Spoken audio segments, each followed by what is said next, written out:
মূল স্লোগান হলো আল্লাহর আইন চাই, সৎলোকের শাসন চাই।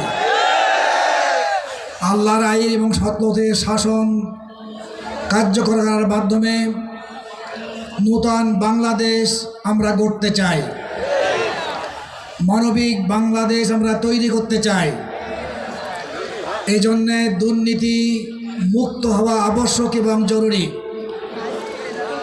সম্মানিত এলাকাবাসী, আজকের একটি দলের মহাসচিব ঘোষণা দিয়েছে, আমরা ক্ষমতায় গেলে আওয়ামী লীগের যত দুর্নীতি, অন্যায় মামলা ইত্যাদি, অন্যায় কাজের মামলা, হত্যা মামলা ইত্যাদি আছে, সব আমরা তুলে নেব। তার দুর্নীতির প্রশ্রয় তারা দেবে।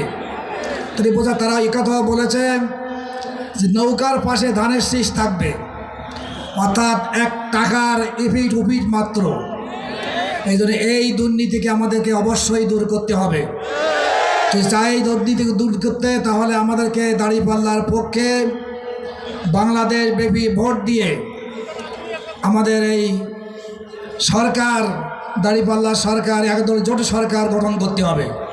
আল্লাহ আমাদের সকলকে এই তৌফিক দিনে কামনা করে আমার সংক্ষিপ্ত বক্তব্য শেষ করছি।